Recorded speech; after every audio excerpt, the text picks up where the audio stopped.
আজ দুপুরে বাসন্তী পোলাও সাথে পনিরের তরকারি। আজকে একদম সিম্পল বাসন্তী পোলাও করেছি আর পনির আলু দিয়ে ক্যাপসিকাম দিয়ে তরকারি করেছি। এটাকে আমি কি বলবো বুঝতে পারছি না। এর মধ্যে কাজু বাটা, আলমন্ড বাটা, এই সমস্ত কিছু দিয়েছি। ঠিক আছে, একটু পেঁয়াজ দিয়েছি কিন্তু রসুন দিইনি, আদা বাটা দিয়েছি। শশা খেয়েছি, তার ঢেকুর উঠছে। আর একটু শশা এনেছি, পেঁয়াজ এনেছি, ব্যাস।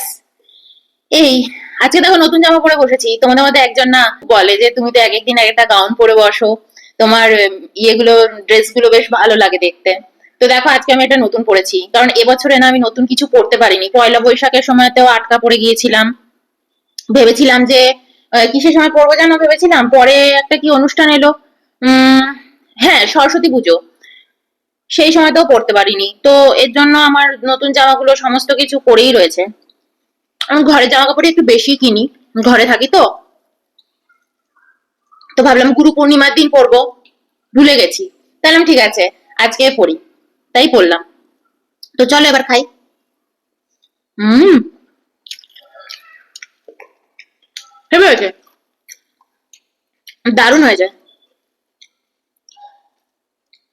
প্রথমে যখন পোলাওটা টেস্ট করলাম, নুনটা একটু কম লাগছিল। তারপর আমি বুঝলাম যে তরকারি দিয়ে খেয়ে দেখতে হবে। তরকারি দিয়ে একদম ঠিকঠাক লাগছে। হুম,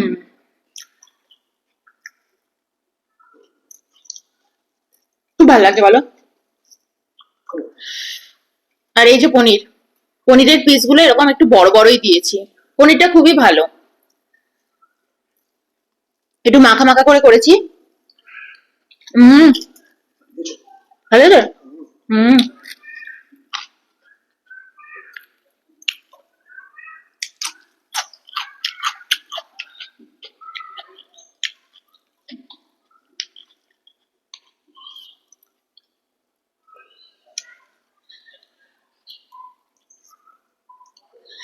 এখানে এত মেঘলা ওয়েদার, মানে কি বলবো, কিন্তু বৃষ্টি হচ্ছে না।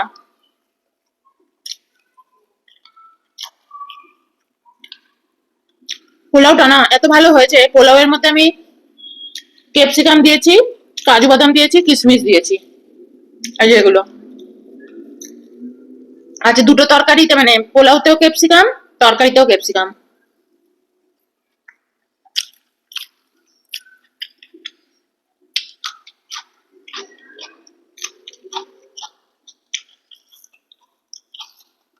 খুব ভালো লাগছে।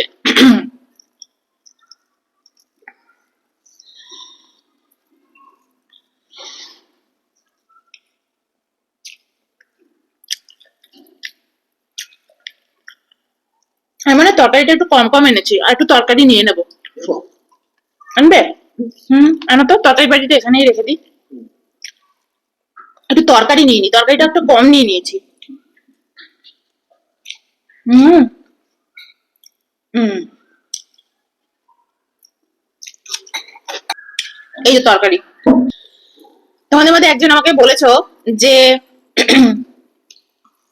আমি যেন তোমাদেরকে খুব ভালো ভালো গল্প করি, মানে এই ধরো ভালো ঠাকুরের গল্প, ভূতের গল্প, মানে সব মিলিয়ে মিশিয়ে।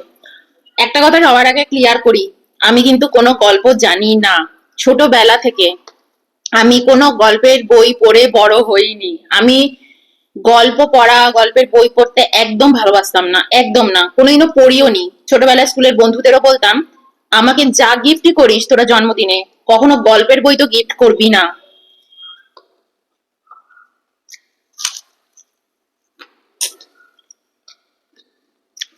আমি একদম বই পড়তে ভালোবাসি না।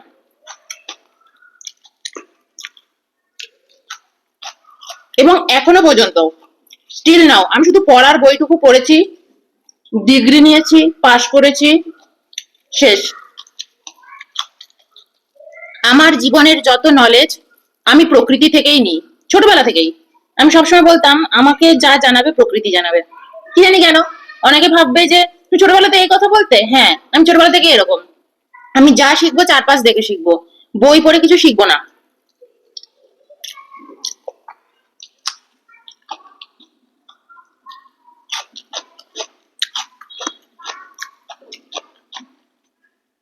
রামকৃষ্ণ দেব, সারদা মা, আমি কোনোদিনও কোনো বই পড়িনি ওনাদের। তোমাদের দাদা পড়েছে, তোমাদের দাদা হচ্ছে বইয়ের পোকা।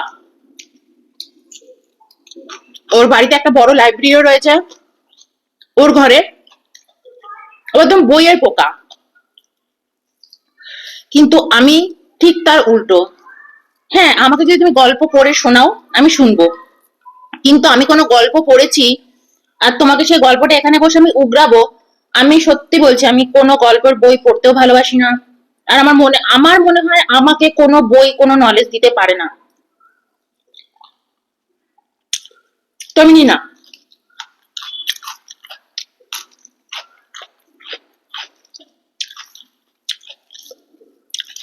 আমি জীবনে অনেকবার পড়েছি, অনেকবার উঠেছি। পড়ে যাওয়া মানে বই পড়া না, পড়ে যাওয়া মানে পড়া ওঠা।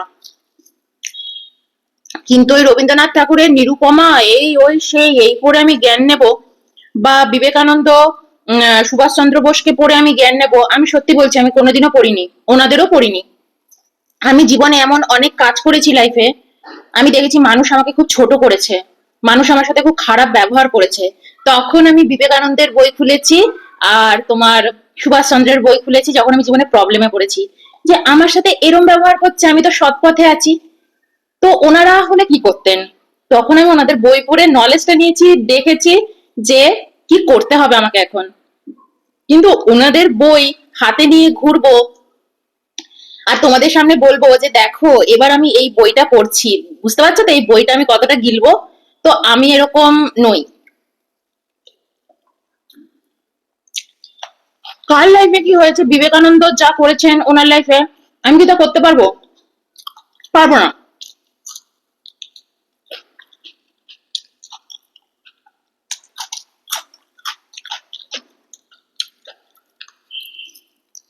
আমার জীবনে যা যা ঘটে গেছে আমি সেগুলোই তোমাদের বলতে পারবো। কালকে যদি তোমাদের আমি এখন বই খুলে জ্ঞান মারতে যাই না, তোমরা নিজেরা এসে বলবে দিদি তোমার ডিগ্রিটা কি, জ্ঞান মারো এত। আমি কখনো ওকে জ্ঞান মারিও না, কারোর থেকে জ্ঞান নিও না। তো আমি এইরকমই, খারাপ বলো ভালো বলো আমি এরকমই। সবাই তো সমান হয় না বলো।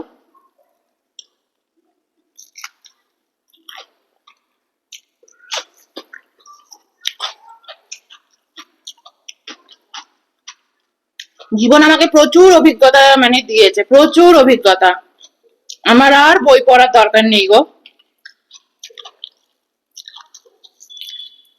সৎ পথে থাকি, তারপর আমাকে পৃথিবী বুঝে নেবে, প্রকৃতি বুঝে নেবে যে আমাকে সে কি করবে।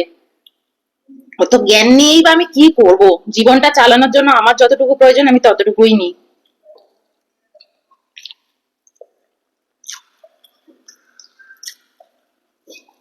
আমি যখনই খালি সময় পাই না, আমার আমার হাতে অনেকটা খালি সময় থাকেও, আমি সত্যি বলছি আমি কোনো গল্পের বই, কারুর জীবনী কিছুই পড়ি না।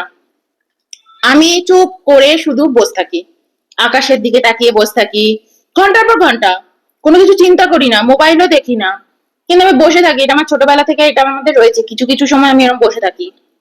ছোটবেলা গঙ্গার পাড়ে বসে থাকতাম, বসেই থাকতাম। বাড়ি যেতে হবে ভুলেই গেছি, বসেই আছি।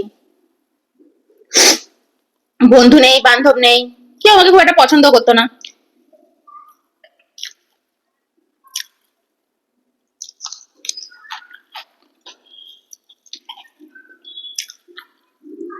আমাদের ঘাটলায় বসলে মানে আমাদের যে বাড়ির ঘাটলা, আমাদের ঘাটলায় বসে তার পরের ঘাটলাটাই হচ্ছে তোমার ঘাটটা হচ্ছে গঙ্গার ঘাটটা, শ্মশান ঘাট।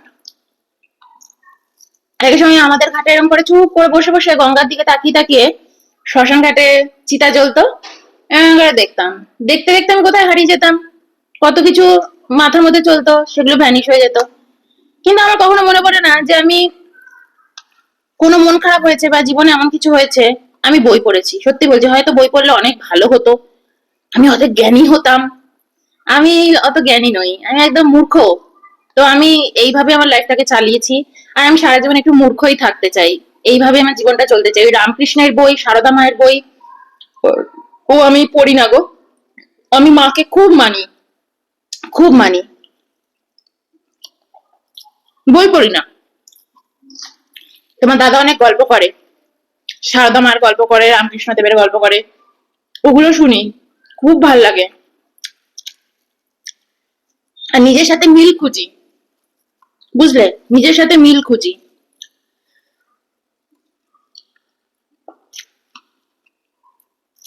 আমি ছোটবেলা থেকেই এরকম গো, আমাকে কেউ পছন্দ করে না তো। আমি যখন মুখ খুলি কারোর সাথে কথা বলি, অত লোক আমাকে পছন্দ করে না। 100টা লোকের মধ্যে হয়তো আমাকে 2টো লোকই পছন্দ করবে। ছোটবেলায় বন্ধুদের কাছে খুব শুনতাম, ওই যে বললাম না, গ্লোবাল ওয়ার্মিং এইসব যখন শুনতাম, পড়তাম, তখন আবার খুব জিজ্ঞেস করতাম, আচ্ছা এগুলো কেন হয়, এগুলো কেন বলছে যে মানুষ, তাহলে মানুষ এত বেড়ে যাচ্ছে, তাহলে কি করা উচিত? তাহলে নিশ্চয়ই মানুষ জন্ম দেওয়া উচিত না। তো আমি একদিন স্কুল লাইফে,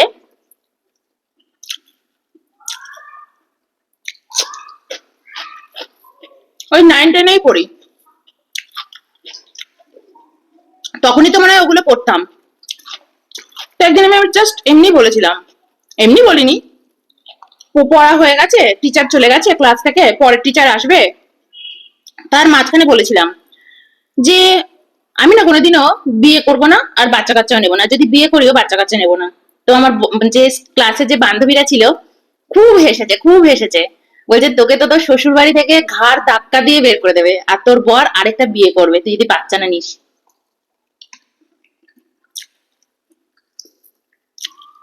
ওরা কিন্তু আমাকে একটু ইয়ার্কি মারেনি, ওরা কিন্তু সিরিয়াসলি বলেছে। আমি এত ভয় পেয়েছিলাম।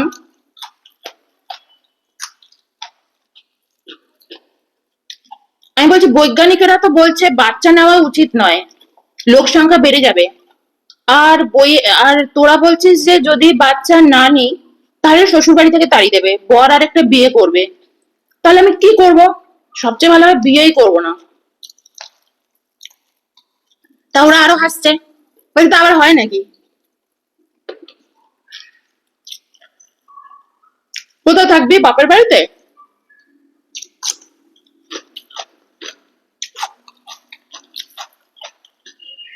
খাবি না পোলাও? কোথায় থাকবি, বাপের বাড়িতে? তোর মা বাবা তোকে থাকতে দেবে? অবশ্য হ্যাঁ, তোর তো কোনো ভাই ঠাই নেই, তোরা তো প্রপার্টি পাবি তোর মায়ের বাবার, তুই থাকিস। তখন আমি ওকে বললাম, কিন্তু সত্যি কথাই, আমার আমার কিন্তু আর ইচ্ছেই নেই, এটা বাচ্চা কাচ্চা নেওয়ার ইচ্ছে নেই, আমার তো ঘর সংসার করারও আর ইচ্ছে হচ্ছে না। কোনো লোক আমাকে শুধু বাচ্চা হচ্ছে না বলে আমাকে তাড়িয়ে দেবে, আর আমাকে বিয়ে করতেই হবে? হে ভগবান, তাহলে মেয়েদের জীবনে বিয়েটা রেখেছে কেন? মেয়েদের জীবনটা কি জীবনই নয়? সরি, মাঝখানে উঠতে হলো, আমার কিছু কুরিয়ার এসেছিল, তো ওগুলো নিলাম, সমস্ত ডেলিভারি গুলো নিলাম, আমাজন থেকে এসেছিল, তাই উঠলাম আবার দুজনে মিলেই। তো হ্যাঁ, কি যেন বলছিলাম, তো আমি না এইরকমই গো, ছোটবেলা থেকে আমি এইরকম, কারোর সাথে আমার বনে না। আহ সবাই একদিকে, আমি আরেক দিকে। তো যাই হোক, আমার সেই সময় খুব ভয় লেগে গিয়েছিল যে মেয়েদের জীবনটা এমন কেন, আমি কি পাপ করেছি, তাহলে আমি কি নিশ্চয় কোনো পাপ করেছি তবে আমি মেয়ে জন্ম নিয়ে জন্মেছি। এটা না আমার ছোটবেলা থেকে আমার ভিতরে ছিল, যে আমার মূল্য শুধু এইটুকুই, যে আমি যদি শ্বশুর বাড়িতে গিয়ে বাচ্চা না জন্ম দিতে পারি, তাহলে আমার বড় আমাকে অন্য বিয়ে করে নেবে, আর আমার শ্বশুরবাড়ির লোক আমাকে তাড়িয়ে দেবে, আমার কোনো মান সম্মান কিছুই থাকবে না। তখন আমি না, সেই সময় ক্লাস 9-10-এই হয়তো আমি পড়ি, বা হয়তো আরেকটু ছোট, জানো, 8-এ পড়ি, আমার ঠিক মনে পড়ছে না। এদিকে বৈজ্ঞানিকেরা বলছেন যে লোক সংখ্যা যেন আর ইন্ডিয়াতে অন্তত না বাড়ে, মানে ইন্ডিয়াতে এত লোক সংখ্যা, চায়নাতে নাকি এগুলো কন্ট্রোল করতে। তো সেই সময় আমি ওগুলো স্কুলেই পড়ছি। আমার মনে আছে আমি শ্মশান কালিমার সামনে গিয়ে দাঁড়িয়েছিলাম, দাঁড়িয়ে ওনাকে বলেছিলাম আমার জীবনটা এরকম কেন, আমি মেয়ে হয়ে জন্মালাম, কেন আমাকে এরকম পৃথিবীতে পাঠিয়েছো, কি পাপ আমি করেছি? যদি সত্যি আমি কোনো পাপ না করে থাকি, আমার জীবনে যেন এমন না হয়। মনে রেখো, আমি বাচ্চা তো নেব না, আমাকে যেন বাচ্চা নিতে না হয়। আমার স্বামী যেন, তো ওই যে তোমার নিচে যে শুয়ে আছে ভোলানাথ, একদম যেন ওরকম হয়, যদি বিয়ে হয়। নইলে যেন আমার কখনো বিয়ে না হয়, আর আমি জীবনে যা করব তুমি আমাকে দেখে নিও, আমার জীবনের সবকিছু তোমার হাতে, এরকম আমি মাকে বলেছিলাম ওই সময় দাঁড়িয়ে,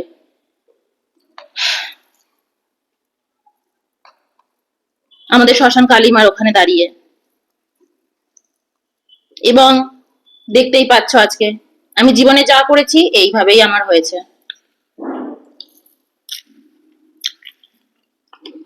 আমার স্বামী যেন অন্তত এরকম না হয়, আমার স্বামী যেন আমাকে ভালোবাসে, নইলে আমার লাইফে কোনো স্বামীর দরকার নেই। তুমি আমার জীবনে সেরকম একটা ছেলেকে পাঠিও। আমি মায়ের সামনে দাঁড়িয়ে বলেছিলাম ওটা। কোনো যেন সিগারেট মদ কোনো নেশা যেন তার না থাকে, অয়ন তো চাও খেত না, আমি ওকে বিয়ের পরে চা খাওয়া শিখিয়েছি, চা কফি। অয়ন তো চাও খেত না। তো এই হচ্ছে আমার স্টোরি। আমি না যখন বিপদে পড়ি দৌড়ে দৌড়ে ভগবানের কাছে যাই, দৌড়ে দৌড়ে মন্দিরে যাই, গিয়ে চোখের জল ফেলি, কাঁদি, বলি। কিন্তু আমি কোনো বই টই পড়ি না গো, আমার লাইফে বই আমাকে কোনোভাবে হেল্প করেনি জীবনে, আমি পড়িনি। তাই না বলো অয়ন? আমি কি বই পড়েছি কখনো? একদম ঠিক। অয়ন আর আমার দিদি ভাই, ওরে বাবা, ও তো বইয়ের পোকা।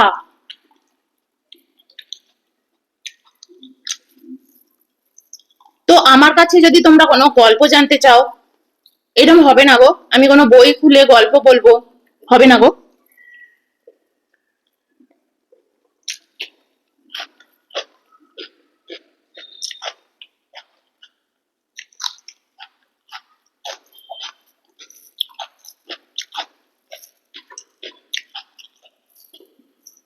আমি আমার জীবনের অনেক কিছুই তোমাদের সামনে একেবারে খুলে ধরেছি। কোনো কিছু রাগ ঢাক নেই আমার জীবনে, কোনো কিছু লুকোনোরও নেই। ভবিষ্যতে আমি আমার লাইফের অনেক এক্সপিরিয়েন্স তোমাদের সাথে আমি শেয়ার করব। লাইফে অনেক মানুষকে দেখেছি, তাদেরকে উপদেশ দিয়েছি, এবং উপদেশ দিতে গিয়ে সকলের চোখে আমি কিভাবে ছোট হয়েছি, লোকে আমাকে একেবারে দূর দূর করে দিয়েছে, আমি সেগুলো তোমাদের সাথে শেয়ার করব। কিন্তু আমাকে ওই হাতে একটা বই নিয়ে, যে বাবা দিদি শেক্সপিয়ার পড়ছেন বা হোয়াট এভার পড়ছেন, হাতে একটা বই নিয়ে তোমাদের সামনে এসে বললাম আমি এখন না এই বইটা পড়ছি, তোমরা বলে বাবা দিদির কত নলেজ, এরকম হবে না গো আমার দ্বারা। আমার সত্যি বোঝে আমি মূর্খ। ওই দাদার কাছে পাবে, দাদা খুব পড়ে। অবশ্য ও ঢাক পেটাতে যায় না যে ও এখন কি গল্পের বই পড়ছে, কি করছে, এসবও বলতে যায় না। ও খুব বই পড়ে।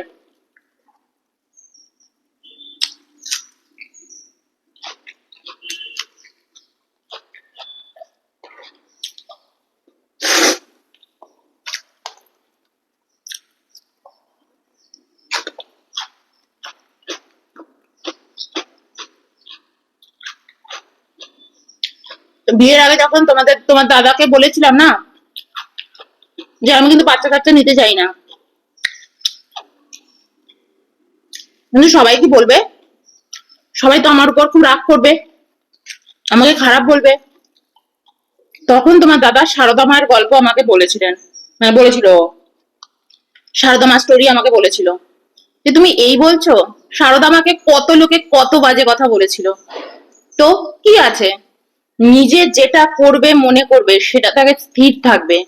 লোককে ভোলাতে গেছো, চোখের জল ঘরে বসে বসে ফেলবে, লোকে বলবে বাবা দিদি তোমার লাইফটা একদম জাস্ট লাইক এ ড্রিম, কিন্তু তুমি জানো তোমার চোখের নিচে কালি, তোমার হাজার একটা শরীরে রোগ ধরবে, তুমি দিনে দিনে তিল তিল করে মরে যাবে, লোককে খুশি করে বাঁচা যাবে না।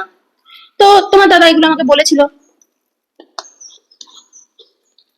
আগে পনির খাবো না গো।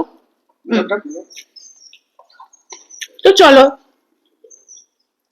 আজ তোমাদের সাথে এটুকুই থাক, নিজের সম্পর্কে একটু বললাম।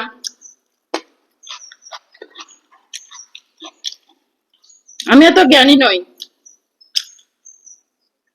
আমার লাইফে মনে হয় জীবনে যখন কোনো প্রবলেম আসবে না, সবকিছু প্রকৃতির হাতে ছেড়ে দাও, আর তোমার ব্রেন আর তোমার মন তোমাকে বলবে যে কি করা উচিত। যেটাতে ভয় লাগছে, যেটাতে বিপদ লাগছে, মা বাবা ভাই বোন সবাই বলছে করতে, করবে না, ওয়েট করো, ওয়েট করো।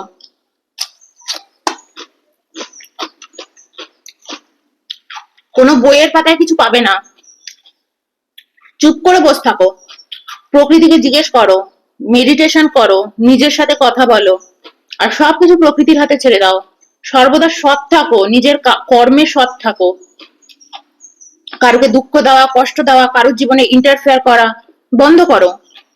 সুখী হবেই হবে, ভালো হবেই হবে। আমরা সবাই মুখে সোনার চামচ নিয়ে আসিনি, তাই না? তোমার দাদা একটা সময় আগের দিনই তো বললাম, বলেছিল কালিমাকে প্রণাম করবে না। কালিমা তার জীবনটা পাল্টে তো দিয়েছে। নিয়ে এসে কিন্তু ঠিক নিজের কাছেই ফেলেছে, বলছে প্রণাম কর, ওই মেয়েটার সাথে এনে ফেলেছে, মানে আমার সাথে। বিশ্বাস রাখো, নিজের জীবনের উপর বিশ্বাস রাখো, ঠিক তোমায় নিয়ে যাবে। কোনো বইয়ের পাতায় তুমি কিচ্ছু পাবে না, তোমার লাইফ পুরো ডিফারেন্ট। বইয়ের পাতায় পাবে না, তোমার জীবনের কোনো কিচ্ছু পাবে না। তো চলো, বাই।